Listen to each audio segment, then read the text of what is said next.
Hi guys, hope all you are doing well. My name is Kiran Raju Khade. I have secured All India rank 41 in CAPF 2019 examination. Some of my batchmates and my juniors were asking me to conduct a session on how to approach CAPF exams, and specifically Kiran and Swapnil sir were forced me to conduct a session, and finally I am here. So in this session, we'll see how to approach paper first, paper second, some physical also, how to what should be the your points to be considered while going for physical, and little bit about interview. But if you guys require, then let me know. I will make a brief video on interview also. So let us start. So paper first. In for throughout the this preparation, I have divided students into two parts. Like first, those who are preparing for civil services and those who are not preparing for it, or who are preparing exclusively for CAPP examinations. Those who are not preparing for civil services, there is no need to worry. I have separated some points which you have to keep in mind. So let us start. So paper first, you know that paper first is GS part, and in addition to it, some science and tech questions is there, some current affairs and some mathematics. So first, those who are preparing for civil services, you guys don't have to give too much time, because for example, in 2019 examination through which I have selected, so I didn't spend too much time on reading the history, polity, geography and all this stuff, because we already study a lot of things. So just we have to just brush up some things. I will tell you. For example, in history, we read spectrum for modern India. So before the CAPP examination, just go through it, or revise the last part, like that Congress sessions, then the governor generals, newspapers, tribal movements, peasants movements, all these things. Just brush up it. Then medieval and ancient and medieval, Tamil Nadu State Board, just revise it once, very fastly, quickly, within 1 day or half day. Art and culture, Singhania, that we used to read all the people. So just we have to revise it. And for non-civil servant aspirants, so since you are preparing for CAPF examination, you have to read this book thoroughly, and you have to understand the things properly, and you have to mark some things like which I have told, like Congress sessions, governor generals, and go to the past year question papers and study according to that questions. Like for example, they are asking the governor generals, then you have to mark up it. Then similar questions. Polity, Lakshmikant. For those students, Lakshmikant is the best. And for civil servant aspirant, revise it once before going to exam, or at least those part which you lack. For geography, 6 to 12 NCERT is sufficient, and but along with it you have to use map and continuously have to see the things in the map. For example, जब एक दलाई लामा ने हमारे अरुणाचल प्रदेश के एक place को visit किया था, तो 17 या 18 में CAPF ने वहाँ पे एक पास है वहाँ पे, तो वो पास पूछी थी एक्चुअली. तो अगर कोई ऐसा करंट रिलेटेड होता है तो हमने मैप में लोकेट करना है उसको. सिमिलरली सिक्योरिटी रिलेटेड जो थिंग्स होती है ना, तो उसको मैप में जाके देखना है. For example Galwan valley issue, तो वहाँ पे एक 100% क्वेश्चन पूछा जा सकता है कि कहाँ से जा रही है गलवान रिवर, वो वैली कहाँ है, कहाँ जाके मिलती है, ये सब चीज़ें, ग्लेशियर कौन सा है, किस साइड है, ये सब. और सिविल में भी क्वेश्चन पूछा था उसके ऊपर. देन सिमिलरली फॉर इकोनॉमिक्स, एक बेसिक बुक कौन सा भी एक रेफर करो, but I would like to recommend you to go through the मुन्नास notes, because it is a good note. I have used it. So next, environment, Shankar Eyes, all the people read it. But for CAPP examination, Shankar Eyes is not that much productive, or cost benefit ratio is less as compared to civil services, because for civil services the exam is for two posts, like forest, Indian Forest Service and हमारा IAS. तो इसकी वजह से वहाँ पे ज़्यादा उसके ऊपर फोकस किया जाता है एनवायरनमेंट के क्वेश्चन पे. But in this CAPF exam, this is not the case. So you have to just not focus lot of things in this, just go through it once. So this general study part, it's almost everybody study, but मुझे आपसे ना यहाँ पे actually चीज़ें बतानी है. Like those who are preparing for civil services, यहाँ पे चीज़ें मिस होती है और यहाँ पे हमारा स्कोर कम आता है. तो स्कोर कम आ गए तो फिर कुछ मतलब सिलेक्शन उसके कुछ फ़ायदा नहीं है. लाइक क्वालिफाई करके हमें अच्छा रैंक लाना है ताकि अच्छी सर्विस मिले. तो first science and tech, most of the students keep this part, because हमें सिविल सर्विस के लिए पढ़ना नहीं पड़ता है, लेकिन जो दूसरे स्टूडेंट है वो अच्छी तरह से पढ़ते हैं. और वो जो स्टूडेंट्स पढ़ रहे हैं उनके लिए मैं कॉन्ग्रेचुलेसन करूँगा कि तुम अच्छे से पढ़ रहे हो. लेकिन जो सिविल सर्वेंट एस्पायरर है उनको एक कौन सा भी एक बुक जो बेसिक बुक है, जैसे कि लूसेंट का है, मैंने सुना है, मैंने पढ़ा नहीं हो लेकिन सुना है मैंने, तो वो पढ़ सकते हो. अदरवाइज तुम 8, 9 एंड 12 सॉरी 8, 9, 10 के NCERT अच्छे से पढ़ सकते हो. और 12 का बायोलॉजी का NCERT, 11, 12 का दोनों भी बायोलॉजी के, बस नॉट फिजिक्स एंड केमिस्ट्री. इतना अगर तुमने कर लिया ना तो it will be more than sufficient I think. Current affairs देखते हैं. करंट अफेयर्स में हम तो पढ़ते नहीं क्योंकि अवार्ड वगैरह ये सब चीज़ें पूछी जाती है उसमें. कुछ जो लोग एक्सक्लूसिवली प्रिपेयर कर रहे हैं उनका अच्छा होता है, लेकिन हमारा कभी मेंस होता है. जैसे मेरा मेंस था तो मैं कर नहीं पाया थे. एक्चुअली मैंने क्या किया था, कुछ जूनियर्स को बताया था कि तुम ऐसे ऐसा करो करंट अफेयर्स, जो मैं तुम्हें बताने चाह रहा हूँ. तो उन्होंने जो किया था मैंने वही पढ़ा था बस. लाइक करंट अफेयर्स के लिए क्या करना है, प्रीवियस ईयर के सब पास्ट ऑलमोस्ट 2015 के नेक्स्ट क्वेश्चन पेपर उठाने उसके बाद के, और उसमें जो भी अवार्ड्स पूछे गए आज तक वो बस तुम्हें साइड को लिख के लेने. जो अवार्ड्स, पर्सनैलिटीज, किस टाइप का, अलग खेल के कुछ पूछे जाते हैं सब, तो वो लिख के लेना साइड को. और उस अवार्ड का एकदम थॉरली जाके देखना है कि कौन देता है, कब देता है, क्यों देता है, और इस साल वो अवार्ड किसको मिला है, ये एक देखना है तुम्हें बस. ओके. और मुझे लग रहा है यही बस सफिशिएंट है, क्योंकि इससे मोर देन 90% क्वेश्चन अटेम्प्ट होते हैं तुम्हारे. लाइक मेरे भी हो गए थे. तो इसलिए मैं बोल रहा हूँ कि यही करो, क्योंकि हम वो पूरा बुकलेट नहीं पढ़ सकते जो कि पूरे अवार्ड है, सब कुछ दिया है उसमें. लाइक कॉस्ट बेनिफिट रेशियो उसका बहुत कम है हमारे लिए. अभी नेक्स्ट आते हैं मैथ के ऊपर. तो मैथ का जो पार्ट है ना, लाइक मेरा तो मैथ थोड़ा वीक है, फिर भी मैंने रिस्क लिया था. मैंने ज़्यादा टाइम स्पेंड नहीं किया था इसके ऊपर. और मैं तो मतलब ऐसा बोलूँगा कि तुम सब लोगों ने नहीं करना चाहिए, क्योंकि ये जो क्वेश्चंस होते हैं ना काफ़ी अंडरस्टैंडिंग के बेसिस पे होते हैं. और मैं सॉल्व कर पाया तो मुझे लग रहा है कि सब कर पाएंगे, क्योंकि मैं वीक हूँ इसमें. तो इसके लिए भी क्या करना है, पिछले ईयर्स के सब क्वेश्चन पेपर उठाने हैं 2015 के बाद के, and go through it and just solve the questions. मतलब जो जो जिस टाइप के क्वेश्चन पूछे गए ना आज तक उसको सॉल्व करो. और अगर नहीं आ रहे तो किसी से समझा के लो और उसी टाइप के अलग 4-5 क्वेश्चन और सॉल्व करो. लाइक फॉर एग्जांपल बेसिक न्यूमरी से भी कुछ पूछे जाते हैं क्वेश्चंस. फॉर एग्जांपल इसका एज इतना है, इसका एज इतना है, तो कितना हो जाएगा, या 10 साल बाद, ये सब चीज़ें होती हैं ना, तो उसके ऊपर ना कुछ क्वेश्चन सॉल्व करो. हाँ, तो इससे तुम्हारा मैथ हो जाएगा. और ये कॉस्ट बेनिफिट रेशियो बहुत अच्छा है इसका. ज़्यादा टाइम नहीं स्पेंड करके भी तुम्हें अच्छा स्कोर मिल जाएगा, क्योंकि हमें GS में तो मार्क्स अच्छे लाने ही हैं, वहाँ पे आ जाएंगे.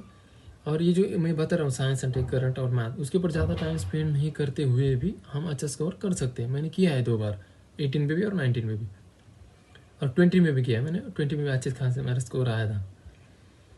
तो ये हो गया फर्स्ट पेपर का ये हो गया. देखो अभी मैं ये जो है ना स्ट्रैटेजी मैंने तुम्हें ब्रीफली बताया है. जिसको भी कोई डाउट होगा मुझे तुम एक तो कमेंट बॉक्स में पूछ सकते हो, I will definitely answer it.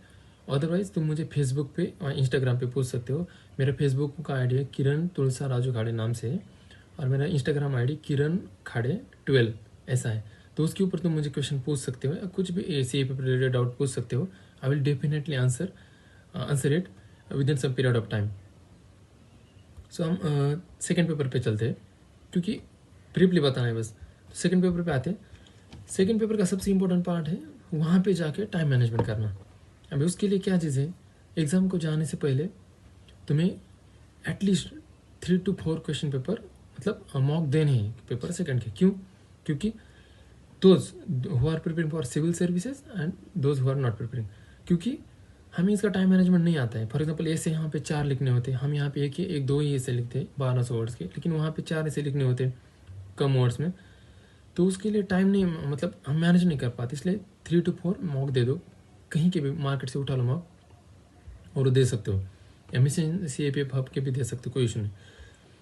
तो उसमें ऐसे है 4 ऐसे पूछे जाते हैं, सॉरी 6 होते हैं टॉपिक्स, लेकिन हमें 4 लिखने होते हैं। Precise 1 precise we have to write, 2 arguments and 2 reports.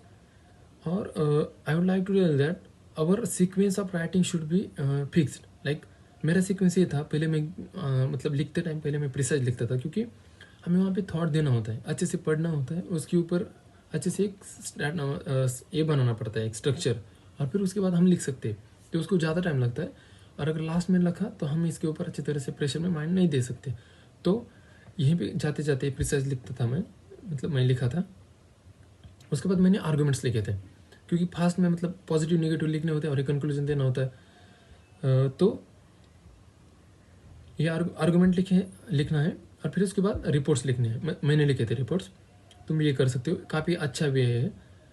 Reports का मतलब ये कहाँ से करना है मैं तुम्हें बताऊंगा आगे। रिपोर्ट्स लिखने दो, और फिर उसके बाद ऐसे लिखने, क्योंकि क्या है ना कि हम 3 ऐसे का क्वालिटी मेंटेन कर रख सकते हैं, और लास्ट का ऐसे हम ऐसे वैसे मतलब लिख सकते हैं। ओके, तो अभी इसका कैसे देखना है, कहाँ से करना है तुम्हें। तो प्रिसाइज का है ना, क्या करना है प्रिसाइज का, यूट्यूब पे जाना है। यूट्यूब पे बस डालो कि precise writing for CAPF exam, तो बहुत सारे तुम्हें लिंक मिलेंगे, अदरवाइज मैं डिस्क्रिप्शन बॉक्स में भी दे दूंगा। तो वो लिंक्स तुम्हें जाकर वहाँ पे वीडियोस देखने हैं, 2-4 वीडियोस, और उसमें से एक कौन सा भी एक स्ट्रक्चर उठा के उसी के स्टिकअप रह के तुम्हें लिखना है उसके ऊपर। Don't go here and there, just follow one. Similarly argument का भी वैसा ही है, तुम्हें वहाँ यूट्यूब पे सर्च करना है चीज़ें, और वहाँ पे देखना है रिपोर्ट्स पे। मैंने तो यही किया था, और मतलब मेरा उसी की वजह से रैंक आया, तो मैं तुम्हें ये सब चीज़ें बता रहा हूँ, तुम भी ये कर सकते हैं और अच्छा रैंक आ सकता है। अभी नेक्स्ट इंपॉर्टेंट पार्ट है इंग्लिश का, और उसमें हम ज़्यादा टाइम नहीं दे पाते। Like those who have learn in convent और those who have good command on English, those people face good marks, but मेरा ये नहीं था। तो मेरे लिए काफ़ी डिफिकल्ट था ये पार्ट, लेकिन मैंने क्या किया था, वही मैंने पास्ट ईयर क्वेश्चन उठाए थे। मेरा पास्ट ईयर क्वेश्चन पेपर के ऊपर ही मतलब मेरा बहुत फोकस रहा था, और एक्चुअली मुझे ऐसा लगता है कि मेरा गुड रैंक, मतलब ठीक रैंक आने का वही एक गुड वे था। तो पास्ट ईयर क्वेश्चन पेपर उठाने थे मैं प्रीवियस ईयर के, और वीडियोस देखने उसकी यूट्यूब पे जाके। एक मैम की वीडियो है, अच्छा वीडियो है, तो उसकी वो वीडियोस देख सकते हो तुम। और अगर तुम्हें किसी को अगर डिटेल में प्रिपरेशन करना है, टाइम है जिसके पास, वो क्या कर सकते हैं, कुछ इंग्लिश का एक बुक उठा लो, कोई भी जो है मार्केट में चलते हैं उसका, और जो टॉपिक पूछे, जैसे क्वेश्चन टैग है, पैसिव का एक्टिव करना है, एक्टिव का पैसिवाइज करना है, तो ये जो इंपॉर्टेंट टॉपिक है ना, उसके ऊपर बस वो टॉपिक अच्छे से करो, जितने भी पूछे जाते हैं। और कुछ अपोजिट वर्ड्स है या सिनोनिम्स है, तो वो भी करना है तुम्हें, अगर ज़्यादा टाइम दे सकते हो तो वो करो। और मैंने तो ये किया था कि पास्ट ईयर क्वेश्चन पेपर जो भी पूछा था बस उतना ही यूट्यूब पे देखा, बार बार 2-3 बार वीडियोस देखे थे, और उसी से मेरा काम चल गया था इससे।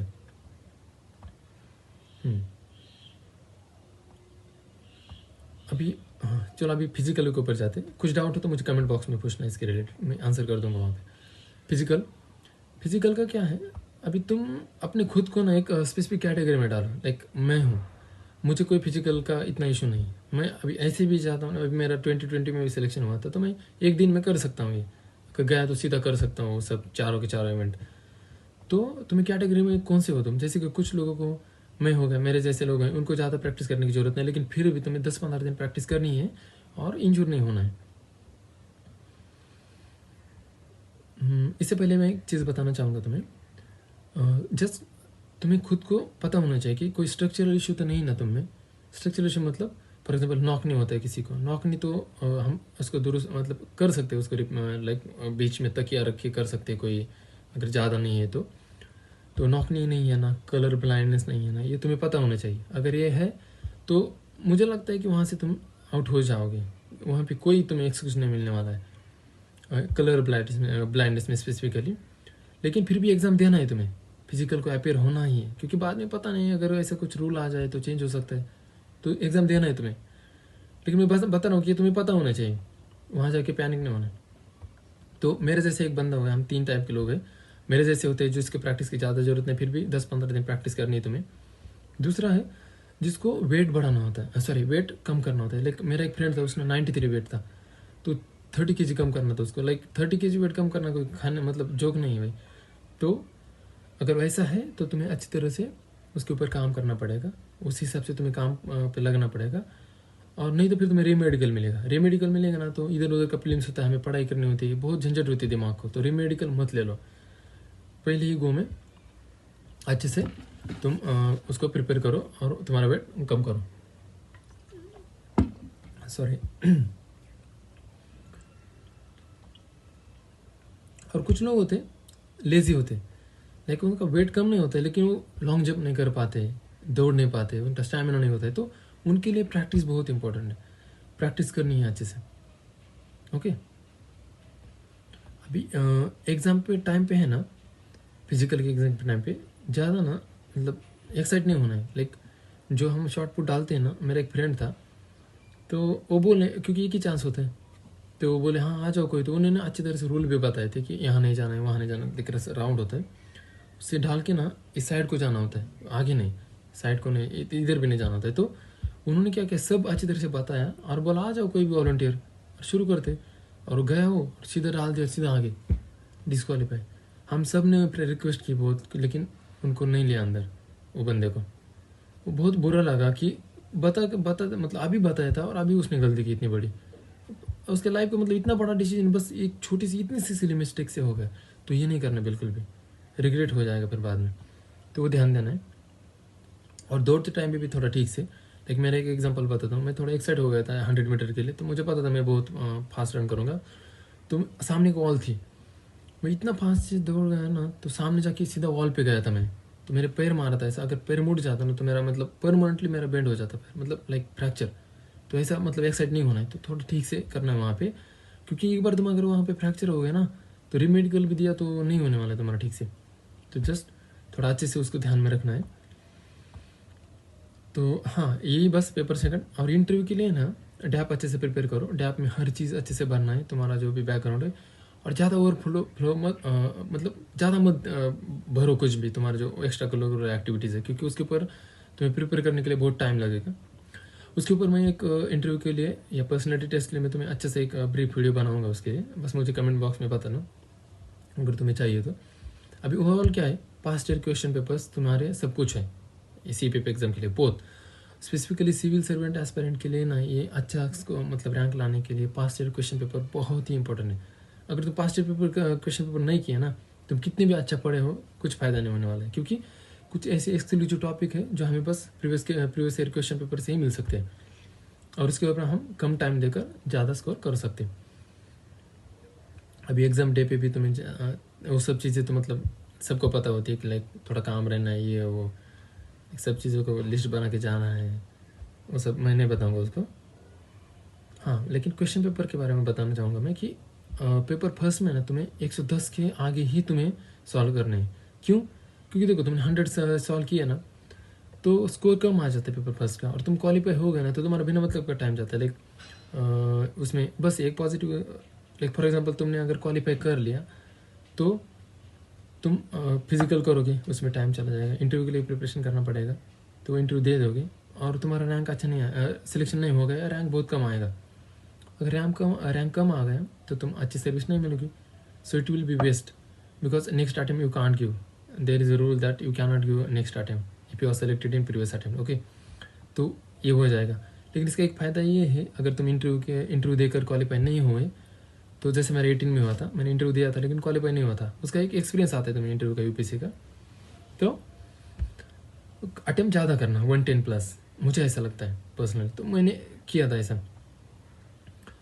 और क्लास 1 गैजेटेड पोस्ट है, सीरियसली लेना है इसको, क्योंकि मेरा बहुत मतलब मेरे लिए बहुत अच्छा हुआ था ये, जब मैं सिलेक्शन हुआ था तो मैं इधर भी अच्छा पढ़ाई करने लगा हूँ, माइंड बहुत स्टेबल हो जाता है। ऐसा मत समझना कि ये वो सब चीज़ें काफ़ी अच्छा है, और तुम्हें UPSC का एक अच्छा इंटरव्यू देने को मिलता है, लाइक ये बहुत बड़ा बात है उसमें, so give it seriously. That's it, मुझे तो यही कहना था। फिर भी अगर तुम्हारे कुछ डाउट्स होंगे तो मुझे ज़रूर तुम कमेंट बॉक्स में बता देना, या फेसबुक या इंस्टा पे बता देना, मैं 100% तुम्हें रिप्लाई कर दूंगा। और अभी तो टाइम चल रहा है लॉकडाउन का, लेकिन फिर भी प्रिपेयर करना। प्रीलिम्स सिविल का भी आगे जा सकता है, पता नहीं। अगर टाइम मिल रहा है तुम्हें तो इसके ऊपर तुम थोड़ा बहुत आंसर राइटिंग वगैरह कर सकते हो अगर प्रीलिम्स आगे जाता है सिविल का तो। और फिर बाद में जब नोटिफिकेशन आते हैं 10-15 दिन बचते तो इसका प्रिपरेशन शुरू कर सकते हो तुम CVPIP का। तो that's it from my side. All the very best to all of you. और कुछ डाउट्स हो तो पूछ लेना, I will surely answer it. Thank you so much.